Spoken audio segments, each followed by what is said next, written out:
नाशिकमध्ये पवारांच्या राष्ट्रवादीचा आक्रोश मोर्चा हा निघालेला आहे आणि आता आपण पाहताय सुप्रिया सुळे आणि राष्ट्रवादीचे नेते जे आहेत ते आक्रोश मोर्चामध्ये सहभागी झालेले आहेत। काही वेळातच शरद पवार देखील या मोर्चामध्ये सहभागी होतील अशी माहिती मिळते। चंदन पूजाधिकारी आमचे प्रतिनिधी आमच्या सोबत आहेत, अधिक माहिती त्यांच्याकडून जाणून घेणार आहोत। थेट जाऊया चंदन यांच्याकडे। चंदन, आपण बघतोय की राष्ट्रवादी शरद पवार गटाच्या मोर्चाला या ठिकाणी सुरुवात झालेली आहे आणि हा जन आक्रोश मोर्चा जो आहे तो नाशिकच्या अनंत कानडे मैदानापासून निघालेला आहे। स्वतः सुप्रिया सुळे यांनी बैलगाडीची धुरी जी आहे ती आपल्या हातात घेतलेली आहे। सगळे राष्ट्रवादीचे वरिष्ठ नेते जे आहेत ते या ठिकाणी उपस्थित आहेत। अगदी काही वेळात स्वतः शरद पवार देखील या कार्यक्रमासाठी उपस्थित राहणार आहेत। या मोर्चामध्ये ते सहभागी होणार आहेत। पाऊस या ठिकाणी सुरू झालेला आहे, मात्र भर पावसात राष्ट्रवादीचे सगळे नेते असतील, कार्यकर्ते असतील आणि जिल्ह्याभरातून आलेले शेतकरी असतील हे या मोर्चात सहभागी झालेले आहेत।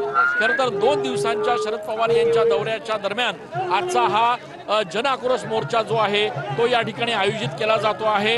अनंत कानडे मैदानापासून या मोर्चाला सुरुवात झालेली आहे। सुप्रिया सुळे असतील, रोहित पवार असतील, सुनील भुसारा असतील यासह स्वतः शरद पवार यांच्या नेतृत्वात हा मोर्चा जो आहे तो या ठिकाणी पार पडतो आहे। शेतकऱ्यांना तात्काळ कर्जमाफी द्यावी, त्यासोबतच जे काही जिल्ह्याभरात शेतकऱ्यांचं नुकसान झालेलं आहे त्या नुकसानीचे तात्काळ पंचनामे करून शेतकऱ्यांना त्यांची मदत जी आहे ती या ठिकाणी देण्यात यावी, यासह ज्या मागण्या आहेत त्या मागण्यांसाठी हा मोर्चा जो आहे तो आता नाशिकमधून निघालेला आहे।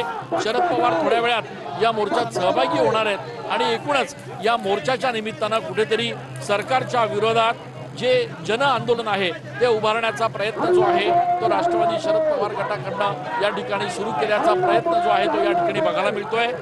बैलगाडी जी आहे त्या बैलगाडीच्या वर या ठिकाणी सुप्रिया सुळे उभ्या आहेत, त्यासोबतच राष्ट्रवादीचे इतर नेते जे आहेत ते देखील या ठिकाणी या मोर्चात सहभागी झालेले आहेत आणि शरद पवार पुढच्या काही वेळात या ठिकाणी या मोर्चात सहभागी होणार आहेत। खरं तर अनेक वर्षांनंतर शरद पवार नाशिकमध्ये स्वतः एका आंदोलनाचं नेतृत्व करताना आपल्याला बघायला मिळतील आणि त्यामुळे आज या ठिकाणी हा मोर्चा झाल्यानंतर शरद पवार हे आपल्या कार्यकर्त्यांना आणि उपस्थितांना मार्गदर्शन देखील करणार आहेत। त्यांचं भाषण देखील या ठिकाणी होणार आहे, त्यामुळे या भाषणामध्ये या मार्गदर्शनामुळे शरद पवार नेमका काय संदेश देतात हे बघणं देखील महत्त्वाचं ठरणार आहे। अगदी 3 दिवसांपूर्वी नाशिकमध्ये मनसे आणि शिवसेना ठाकरे गट यांच्या वतीनं देखील एक संयुक्त मोर्चा नाशिकमध्ये काढण्यात आला होता। एक भव्य असा मोर्चा या ठिकाणी काढण्यात आल्यानंतर आता शरद पवार यांच्या राष्ट्रवादीच्या वतीनं हा मोर्चा काढला जातोय आणि त्यामुळे या मोर्चाच्या निमित्तानं पुन्हा एकदा कुठेतरी सरकारच्या विरोधातला जो जनक्षोभ आहे तो या ठिकाणी अधोरेखित करण्याचा प्रयत्न जो आहे तो राष्ट्रवादी शरद पवार गटाच्या वतीनं केला जाणार आहे। या मोर्चाच्या निमित्तानं कुठेतरी ग्रामीण भागातले जे कार्यकर्ते आहेत, जे नेते मंडळी आहेत त्यांना देखील एकत्र आणून या ठिकाणी या मोर्चात सहभागी करण्याचा प्रयत्न जो आहे तो केला जातोय आणि त्यामुळे आपण या ठिकाणी बघतोय की बैलजोडी असेल, त्याचप्रमाणे तुतारी असेल, शेतकरी असतील, हे सगळे घटक जे आहेत ते या मोर्चामध्ये सहभागी झालेत। कराळे गुरुजी, कराळे मास्टर ज्यांना ओळखतात ते देखील या ठिकाणी या मोर्चात आपल्या गळ्यामध्ये भाजीपाला जो आहे त्याची माळ घालून उपस्थित झालेले आहेत आणि शेतकऱ्यांना आणि एकूणच सगळ्या भागातल्या लोकांना ज्या पद्धतीनं सरकारनं आश्वासन दिलं होतं ते आश्वासन पूर्ण झालेलं नसल्यामुळे आज या ठिकाणी राष्ट्रवादी शरद पवार यांचा पक्ष जो आहे तो रस्त्यावर उतरल्याचं आपल्याला बघायला मिळत आहे। पावसाच्या सरी या ठिकाणी सुरू आहेत, पाऊस पडतोय, मात्र भर पावसात देखील या मोर्चाला आता सुरुवात झालेली आहे। नाशिकच्या जिल्हाधिकारी कार्यालयापर्यंत हा मोर्चा जो आहे तो या ठिकाणी नेला जाणार आहे आणि त्या ठिकाणी एक छोटेखानी व्यासपीठ उभारण्यात आलेलं आहे, ज्या व्यासपीठावर अशा पद्धतीनं जे नेते मंडळी आहेत ते या ठिकाणी आपल्या कार्यकर्त्यांना, उपस्थित सगळ्या मोर्चेकरांना या ठिकाणी संबोधित करणार आहेत।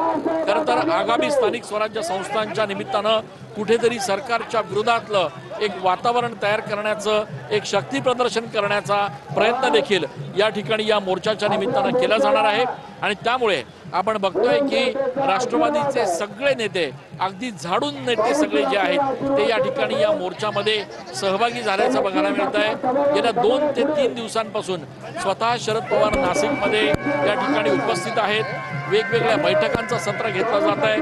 त्याचप्रमाणे या मोर्चाचं नियोजन जे आहे ते गेल्या जवळपास 2 महिन्यांपासून केलं जात होतं। सुनील भुसारा यांच्याकडे या संपूर्ण मोर्चाच्या नियोजनाची जबाबदारी होती आणि त्यामुळे ग्रामीण भागातनं देखील मोठ्या संख्येनं कार्यकर्ते, नेते, पदाधिकारी जे आहेत ते या ठिकाणी सहभागी झालेले आहेत। एवढंच नाही तर जे शेतकरी आहेत, जे गेल्या अनेक दिवसांपासून खरं तर आपल्या मागण्या ज्या आहेत त्या सरकारपर्यंत पोहोचवण्याचा प्रयत्न करत आहेत, त्या शेतकऱ्यांची देखील उल्लेखनीय उपस्थिती जी आहे ती या मोर्चामध्ये आपल्याला बघायला मिळते आहे। सुप्रिया सुळे या बैलगाडीवर उभ्या आहेत आणि स्वतः सुप्रिया सुळे या मोर्चात सहभागी होऊन प्रत्यक्ष शेतकऱ्यांना इथे उपस्थित असलेल्या मोर्चेकरांना चंदन, मी पुन्हा एकदा तुमच्याकडे येते। तर नाशिकमध्ये पवारांच्या राष्ट्रवादीचा हा आक्रोश मोर्चा निघालाय।